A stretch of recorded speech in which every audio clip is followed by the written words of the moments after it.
It's like I always imagined it would be, teaching my boy to ride. Although it would be better if you were a little smaller. My word, it's all go today, isn't it? I wonder who this is.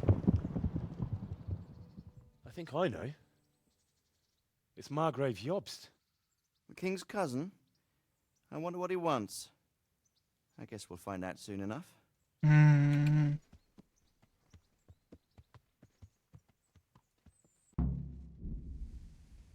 Oh, okay. For a moment, I thought the game was gonna continue again. Oh my god, the game is over. Because, guess it's time, eh, to do the usual. Like the main reason why I'm glad the game is over is it's not a bad reason, because it's when we attacked the bandit outpost above Sassau, right? I thought that was the last attack.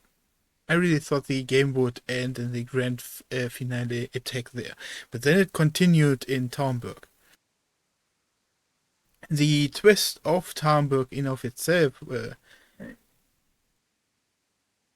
wasn't bad, but I didn't appreciate it because everything was already baked. You know, the cake was ready, the cake got eaten, and then suddenly there was a twist on it, and I didn't like the twist because I was done at that point. The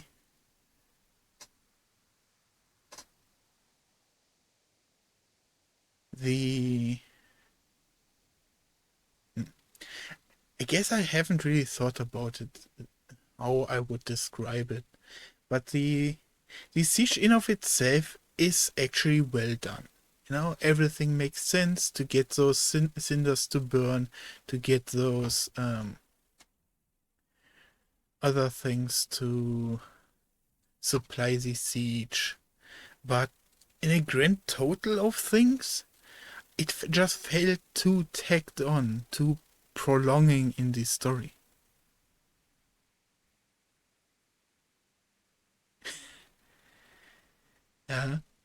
And I'm reading it here in the chat right now. Like now we are waiting for part 2, right? We have now, I think, 4 loose ends. For one, we have Jobst, who just arrived, who will. I thought he would arrive sooner and be a bigger annoyance, but now it's like we cannot really grasp what he would want. Then number 2 is the guy we just let run away. Like he will definitely return with another bandit horde under his leadership. Or at least that is what we think. He could also end up dead because he failed his mission for Sigismund. The mission which I personally don't really understand. Because his motivations got explained in a way that he is just a plunderer of fiefdoms. When we got beaten in the bandit stronghold, he was explaining that to us. But overall, I really like this game. I guess this cannot be stated enough, just how nice the entire atmosphere was all the way through. Like, I think this is the first game in a very long time where I don't start my thoughts with endings are hard, because normally games have major problems of ending their story in a satisfying way, but this one here, I only have 2 problems, but they are well, one is major and you probably don't think about it that way straight up, but like the first one is obviously the siege. You know, the entire conflict there, I didn't like it. But I also don't see how they could have done it better. So that's the main problem, that I cannot really conclude my criticism of it, because it just feels in a bad spot. But if I, in my mind, separate that chapter of the game, it all makes sense. You know, it's a world tour. You get to see what you have done, what you have accomplished. You get to see, how the world has changed, become better or worse. Also, you get to catch up on previous side quests you might have missed. And I even had that one dude, the priest, which I could convince because of the speeching skill I had learned. You know? And the second thing is when Rezik just talked to Henry and told him, hey, don't get your head too much into the revenge bubble. There's a lot of other things we can do in this world, and it's not, don't focus too much on revenge. I do not like how he described that there are a lot of material things to chase. Like, what did he say? He said, green grass, blue skies, a horse, some wars, women, nice drinks and food. I do not like that perspective, even though I could clearly see what he was going for. That, you know, I would have liked if he was more on the loyalty side of things. You know, he's the lord of these lands. He needs to rebuild the place before he can go chase anyone, right? It's better to just focus on his people, or what is left of his people, and rebuild what they had. And then we see where we stand in the world. Yeah. But man, is this game great in its entire motion animation business. Sure, the dialogues, when you listen to characters, like sometimes you could see that the tracking around their mouth isn't really that great. But if you don't forget that you're playing a video game, then it doesn't need to be great. I want to remember, my thought just went back to Warcraft 3, you know, where everyone would have every unit type would have the same mouth animation. Even so different from each unit, but they would always make the same gestures and movement. But it still would feel like the guy were talking to you, even so there was no lip syncing whatsoever. And here it's quite accurate, but it's still just a mouth just moving up and down. You don't see the vocals, the A, E, the A like apple, the E, the I like igloo, O, and the U. Those are usually the forms mouth make in animation series to simulate someone speaking, which was quite well missing here. But it wasn't something to focus on because the rest of the animation were top tier. The game instantly charmed me with little nudges or movements the actors or the characters in this game made to represent what they are in this world. Especially the scene in the kitchen at the very start when Henry was starved, running from skeletons, and had to recover. And the is it quartermaster? My name memory is so freaking bad, but the guy that trains you was talking with you and the kitchen personnel, and he had so many just sudden movement in his body language that instantly made me fall in love with the animation quality of this game. Sure, I had a lot of scuffed movement where textures would spaz out on the character models, but I never had any of that on any other textures. It was only in when the world had performed anything besides its standard movement. Is the best way that comes to mind. Yeah. And I don't know exactly what it is about the Cry engine, but I really like everything that is crafted inside of the Cry engine. Like, you might not know it, but I am a giant fanboy for the Crysis series.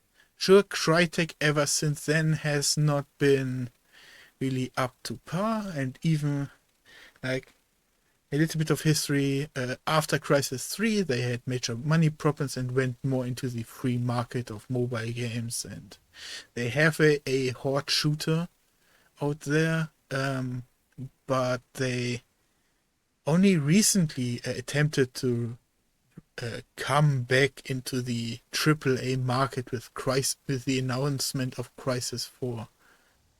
But then I always saw the Crysis games only as demos to represent what the engine was capable of. And this was the first game I played that was actually a game. And I absolutely like it.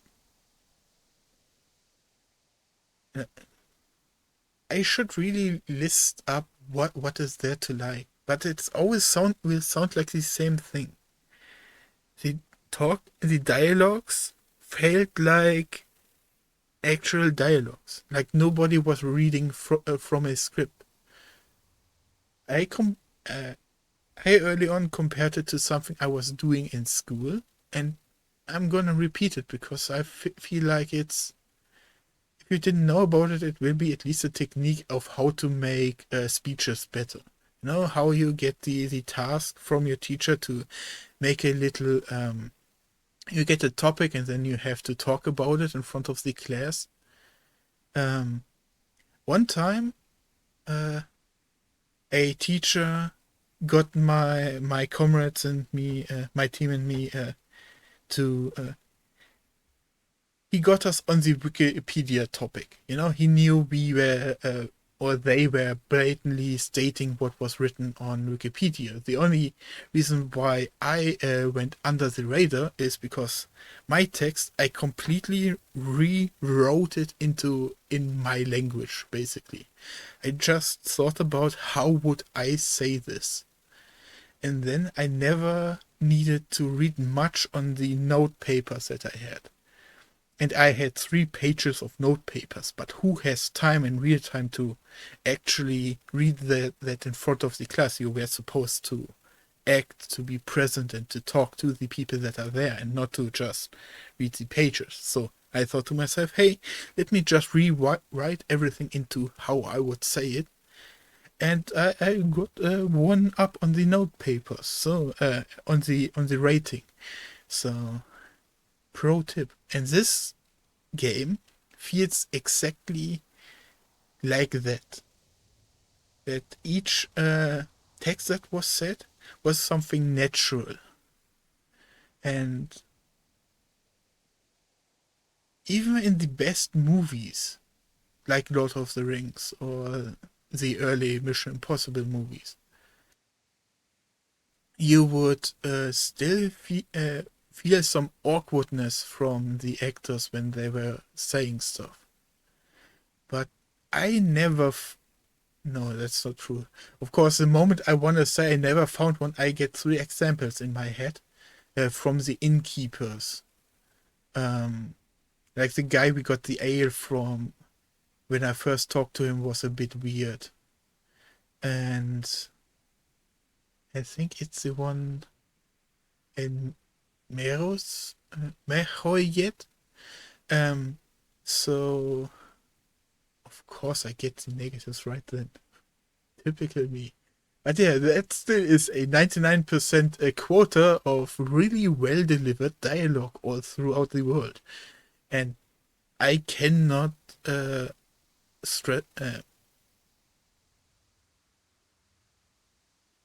congratulate this game on its performance for that.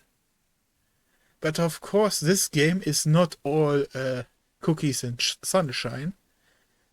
Let's talk about the one hate boner I have for this game, because this combat sucks. This combat uses all of the positive things I have talked about, like really great animation quality. Like the moment your axe connects to a different model, it repels, it flows back, it completely reacts in a fluent way. But gosh dang it, the amounts of times people start teleporting because they auto dodge your movement. Like the way the mastery system works is, I think, the best way to describe it. The mastery of skill. Let's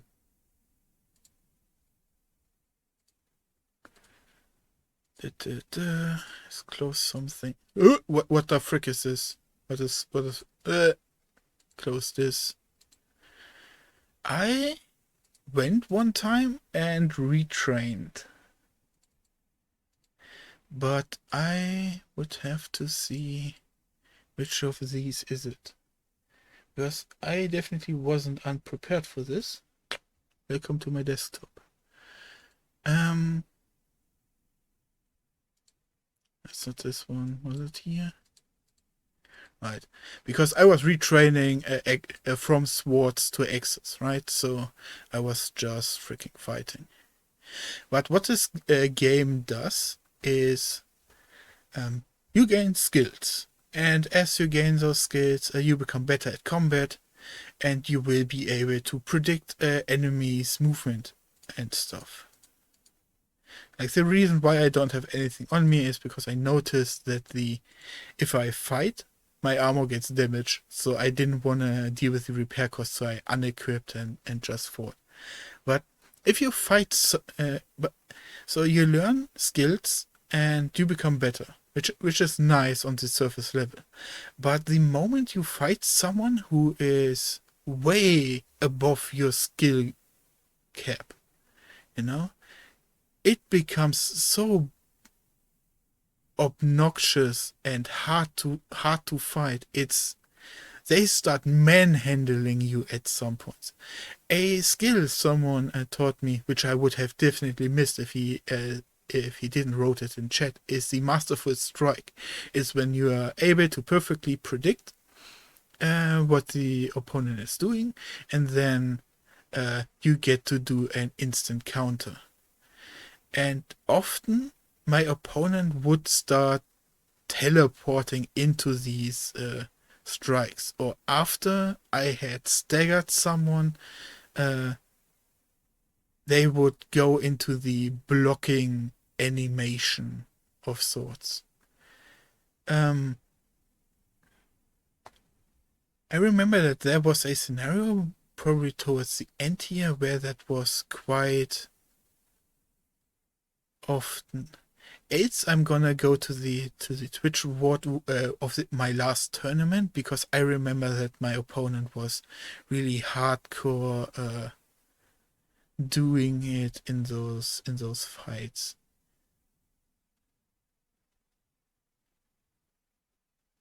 So, but yeah, it is absolutely the most horrific feeling when you're not having the skill to fight an opponent.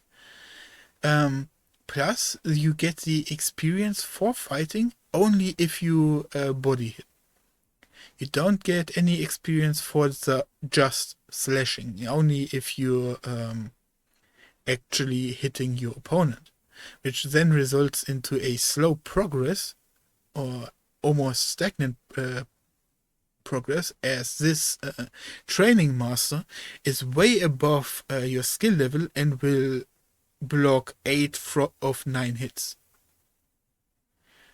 And then later on, you become able to manhandle this guy. Absolutely. And at one point, I was looking up a guide on stream and where on how to fight efficiently, right? It was at a point where I didn't even know I had to put in skill points to use certain moves, and I thought I could just do them. But I saw him absolutely destroying this training master and promoting his fighting style, so to speak, or what he had learned in that fight. But he was not considering was the level of skill he had in his stats in order to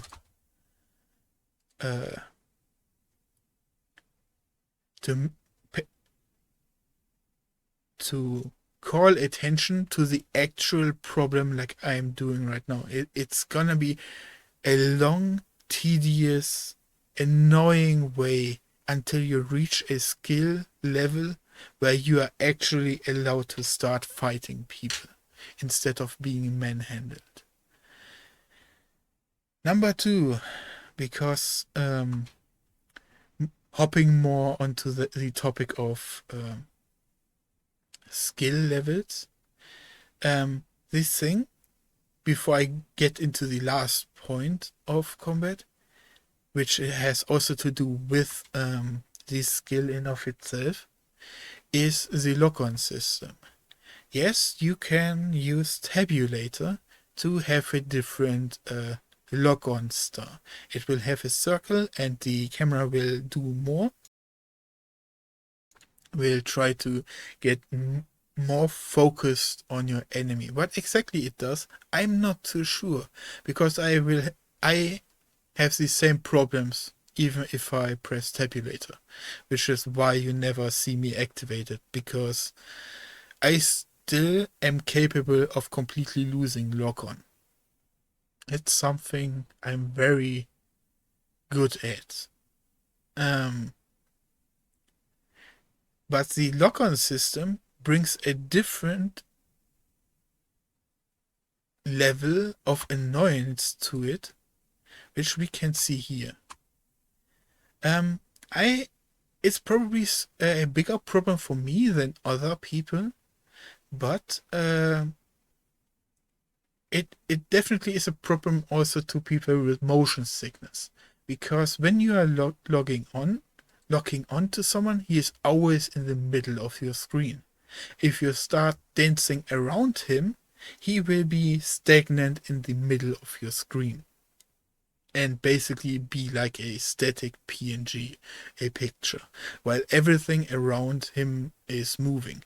But the human eye, over the grand course of evolution, we always needed to be aware of predators or possible hostile movement all around us. So we are naturally moving our eyes to the point that is moving the fastest. And if we are starting to dance around in this game, here you could see it, probably not that well, but he is in the center of my world, but everything else is moving. And that absolutely drains my brain battery. Now I have a different problem, which is why I am not harping too much on this. But I, for example, cannot play shooter games for a long time, because it uses a different sort of concentration or focus. Because it's not like a strategy game, you know. They are hard contrasted in what they are doing. It's basically the difference between a book and a movie. would be the easiest relatable comparison. So I have different buckets of concentration, and the one I was using for this game is similar to the one that I use for shooters, that I have to high focus. And when we are doing this circle movement, it absolutely drains that bucket, because I have to still focus on our little star in the middle, what my opponent is doing, and I have to mainly ignore 80% of the entire screen, which is fast moving, high focus imagery. And that really that is a big minus. The other thing.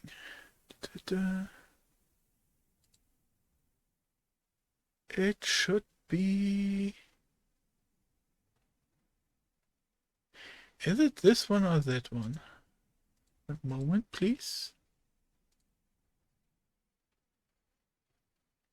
Am I still in it? I know this is the assault where I got forced. I didn't like that.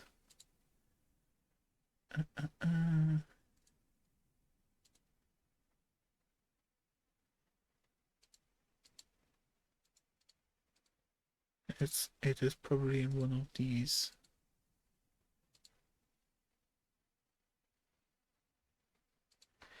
So what the thing I want to talk about is, I'm gonna let this play just to have something on screen. The thing I want to talk about is animation cancelling. Another point about the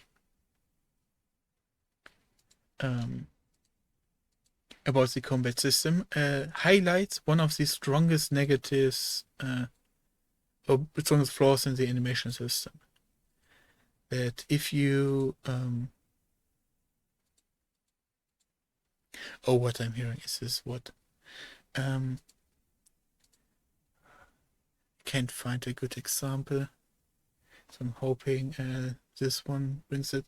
So if the skill level is too great, like I said before, if the skills difference is too great, you will be able to predict what your opponent is doing, and the AI can do the same, which sounds fair. But what often will occur is that you will stagger an opponent. But let's say I was him and was going next for a underhand attack, right? What the AI would often do is jump into the next animation, which is really freaking annoying. It is, we could probably just jump through here. Find a better example. Because I have a lot of bandit fighting in here.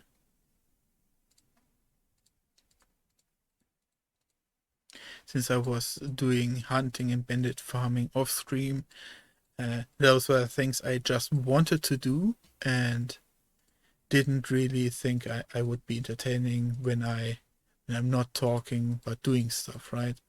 It's just something that is odd. A lot of hunting. Like, if you ever wonder how I got my money, it's because I went hunting. So my biggest complaint, though, about viewers, is no one ever told me that I can save by drinking savior schnapps. Oh, this is where I got owned. I got so owned. Oh my god. This was a travesty. Holy frick. So I got off my horse, saw 3 armored opponents, and dragged them into this little fortress. It was so sad, man. Or was it a different one? No, this was different. Okay, the one I was thinking about was not against humans. Yes, this was against humans, but at one point I was fighting 3 armored guys, dragged them into a fort, and he one of the 3 guys went and butchered the coal worker, and I thought I was just in a 1v2 situation, but suddenly there was a 3rd guy and I got absolutely staggered, multi-hit. Yeah, it was not a good experience, to say the least. But while the combat system is really nice and working for 1v1 scenarios, I do not recommend this combat system for 1v2, 1v3s, or any higher, because I described how how it focuses on just one enemy right in front of you, and everything else will just start irritating you, right? And it's the worst if you fight more than one opponent. 2 are manageable. You can somewhat predict and also use your mouse wheel to switch forward and back between those. Easy peasy.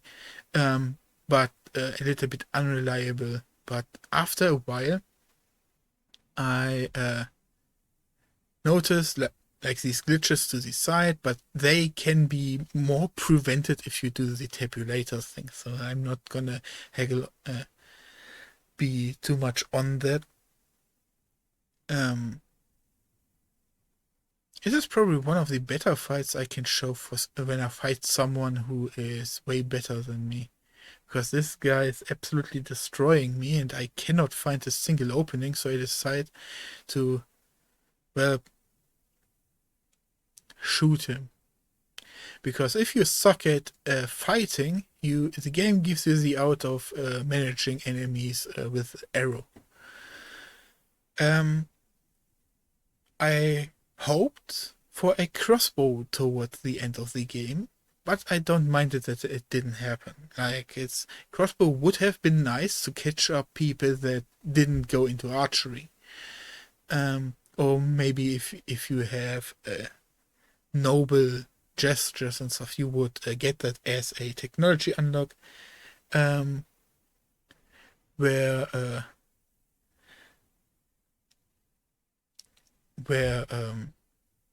right.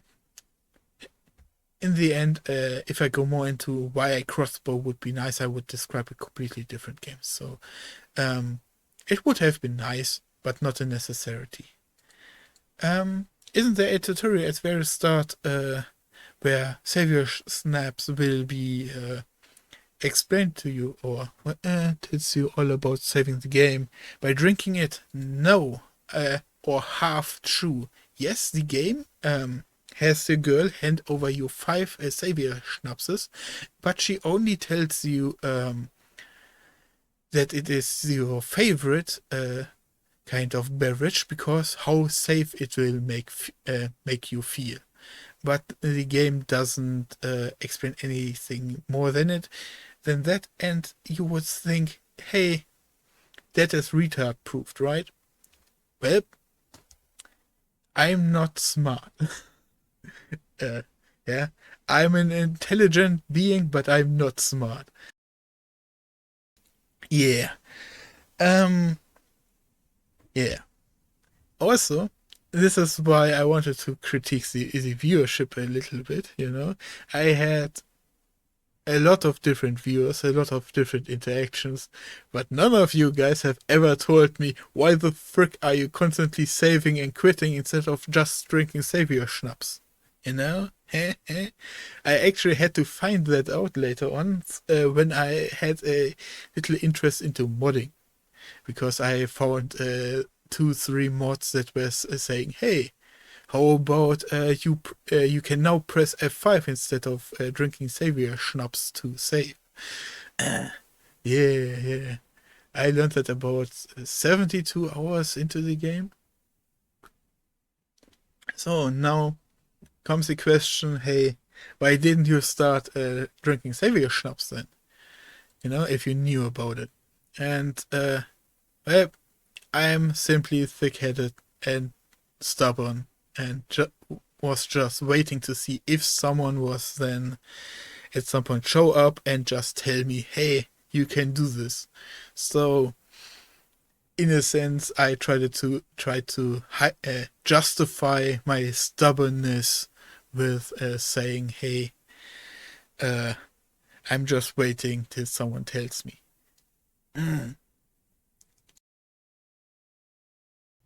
But yeah, is this the fight I remember? Because this was quite an interesting one.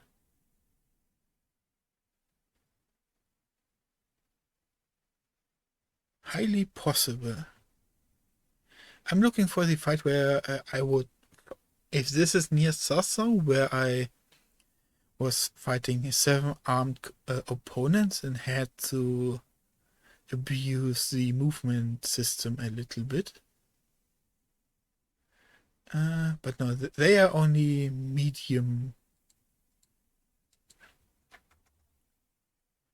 armed, I think.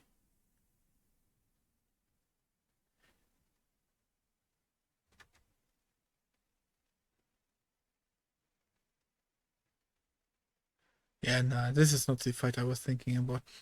But this reminds me of another fight which I found really nice. It was the Ginger quest very early on in the game. It absolutely was hard for me. You had to go to a campfire and get 2 bandits off the neck of this Ginger character. His name is Ginger, so if any redhead gets offended, sorry, but the game named him Ginger. I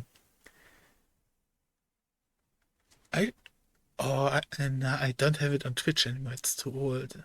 And I'm too lazy to go to YouTube. Anyways, that fight was the first fight where I was up against mercenary, so medium experienced enemies. Also around nighttime. And I would always fight them till the sun was completely gone. And I couldn't figure out a way to get them down. I rinsed them with arrows, I fought them. I got one down, but then the other one would just handle me. And then I was like, what will happen if I just sleep for an hour or 2 and it is deep night?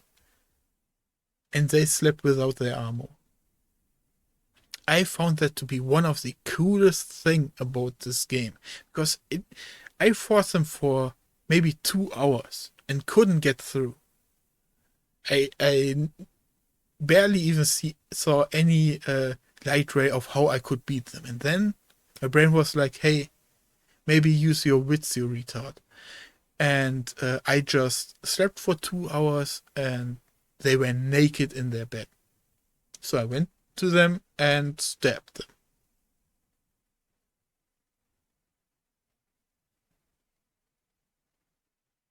Yeah. It was so freaking cool. This is such a great aspect that each area has has at least 3 different ways of how you can tackle a problem.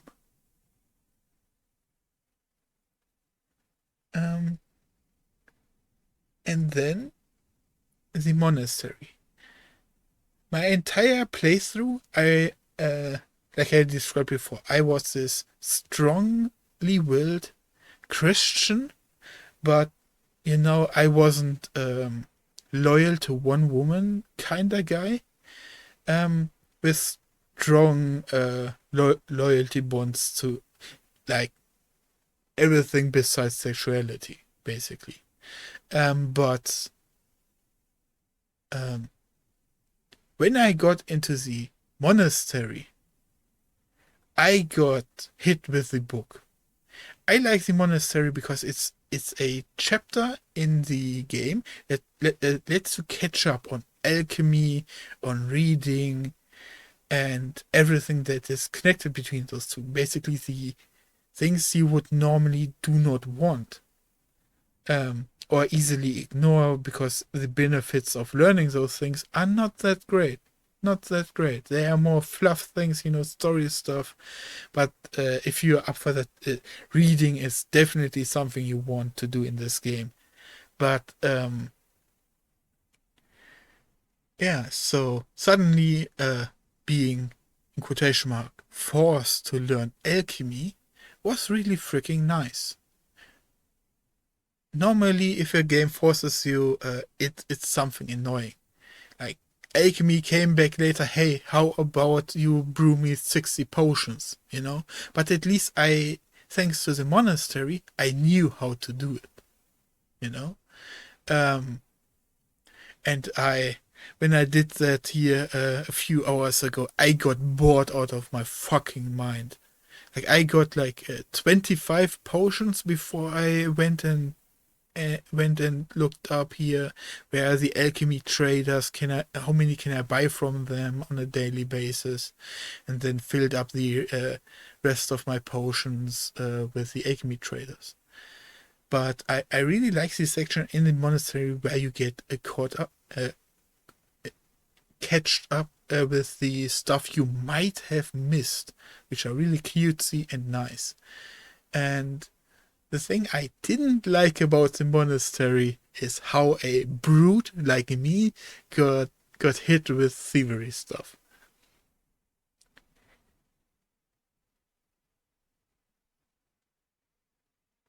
Yeah. So the monastery has a lot of side quests connected to the election of the new abbot. But since I'm someone who doesn't know lockpicking, who doesn't do thievery, who doesn't do hard betrayals, and also is like I said, a Christian in a Christian mindset, those were things I just wouldn't do, and then got stuck in the side stories, the monastery, stuck from the monastery side quests. Which is not a bad thing. I actually really like how hard I couldn't do the things I wanted to do because my character wasn't someone who would do that. So I definitely, if I play this again, will try to get more into the roguery stuff. But I really have the problem with my hands that they are shaking. So it's really freaking hard to get into lockpicking. But I like this one skill in roguery, where the more damaged your blades are, the more chance you have to, I think it was either to bleed your enemy or to apply poison, something like that. I really like this skill. This is a really nice cloak and dagger skill. And in general, the skill system is really freaking nice. Almost every skill is meaningful. I dislike how many charismatic agility stuff only targets your strength. So, of course, I ignored those since I, strong dude. But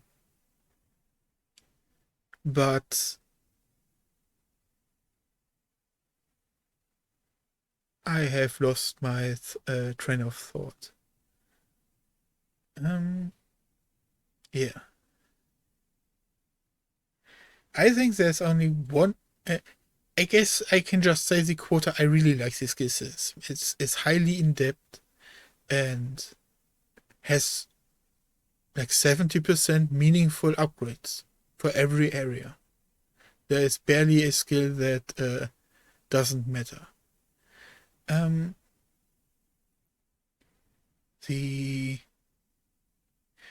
I think I've touched almost on everything in this game. So it's time for me to talk about the most OP thing in this game. But I don't know how the game can change this without ruining one of the most immersive factors of the game. because what is really nice is that if you sell something to a trader, he will on the next day he will not just have the same wealth as he had the previous day. He will actually go and have sold your stuff and will have the money value of that stuff added to his wealth, so you can use it to trade in again. Which is really freaking nice, which is the feature that actually sold me on this game, because someone mentioned that this game has this feature, so I was like, maybe I should pick it up. That sounds like a really nice economic trade. Of course, what is nice about it is the reason why I got so rich in this game. I went hunting. I went hunting a lot. As you can see, this dude has 12k. How much meat can you sell for 12k? You know? An entire horse full of food and meat. I went hunting so much. That's why my archery is so much on point as well. Hunting produces way too much money for what you have to invest or do. At the very start, yes, you are troubled with the arrow spray, and it's annoying, just like the combat system. But the arrow spray is actually, since I'm not a range fighter in this, more melee, it didn't bother me, and since it got passively trained through archery, I was more than just fine with how the system worked. But the amount of meat I was getting, like the very first quest with coupon code here, coupon, where he takes me onto a hunting trip. I had in the box somewhere between 500 to 600 pieces of meat. And once I got released into the open world, man, my horse Pebbles had to carry so much meat. That poor horse. I had 12 grand in a really short amount of time. I think I only stopped hunting after I had like 20 grand. So you can estimate that the other 80,000 groschen that I had came from bandit hunting. So as much as I have bashed on the combat system, I still went after every bandit camp that was out there, because I just like fighting a lot. Oh. It seems like I am about to enter the tourney. Is this one of my first tourneys, or is this the second? At least I'm smart enough. Oh, it's the one where I try to dope my way through. Right.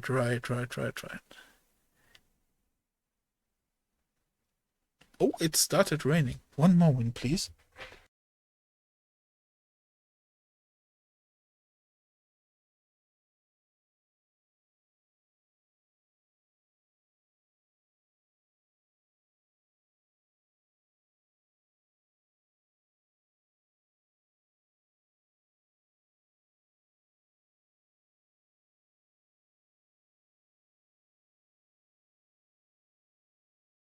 But yeah, at one point I tried to dope my way through the tournament.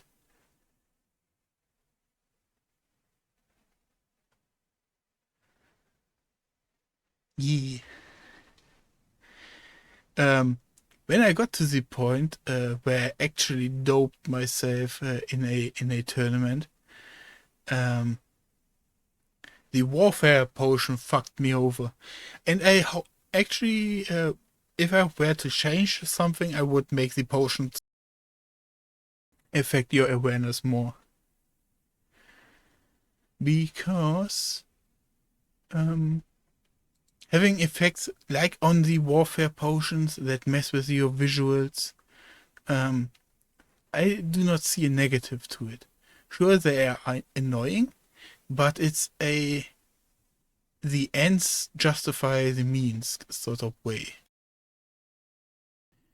Also, if you stack more potions, the effects become more confusing, preventing you from stacking potions in the first place. Like, you would only go for stuffs you would really want to do,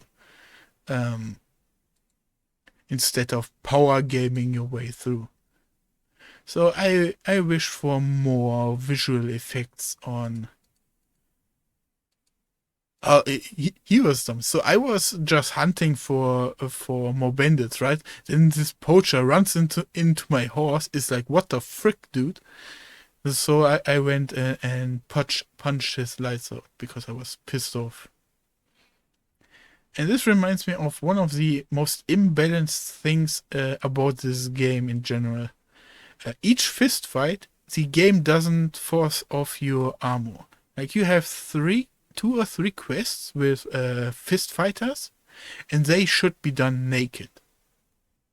Nobody has armor, but for some reason, by the way, I don't kill him. I just look at him, let him go, and on we go. But the fist fighter quests, you can just have a chainmail on or any armor, and it is impossible to fail because they do not do damage through the sheer amount of armor you have. You could even argue that they are killing themselves at your metal plate.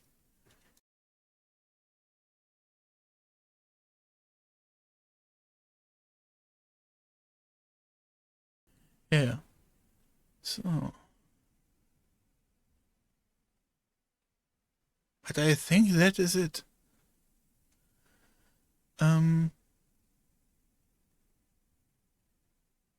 Yeah, I talked about the monastery. I just remembered another funny story at the monastery when I tried to snuck in.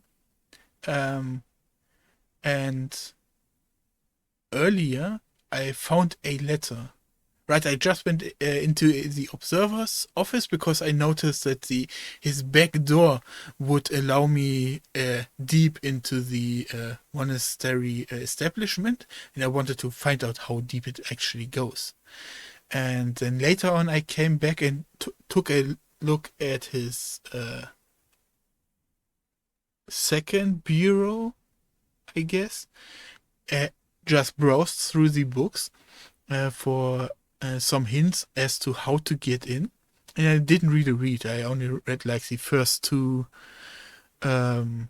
sentences and then went to the next book. But I accidentally read the book about the 3 novices that are inside of the monastery and what their backstory was. So I secretly unlocked extra dialogue choices, which was quite nice. But I also found a letter that I thought was the way in, which brought me to the river in the behind the monastery. It was something about we go to the high grass and then go through the water like Moses parted the sea or something like that. And I thought, like, man, that must be the hidden way into the monastery. But what was it? 3 bottles of moonshine. What the frick? You know? Well,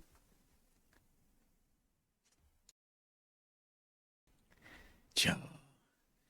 So this game really created a lot of cherished moments for me. Even so, especially the Brewing 60 Potions quest was quite a bitter memory now. I really like this game. Yeah, considering everything, and if I had to give this game a point score, this is definitely around 8.5. Because on a story level, everything is connected. There are no big hiccups. Sure, there is stuff that is not really fitting my perspective. But I really like this world and not just its story. And the only thing I really hate is the combat lock-on system. Even the scuff inside of the combat, they magically parrying you and all of that. I can look beside that. But I think an 8 or 8.5 is fairly suiting this game. Yeah. So,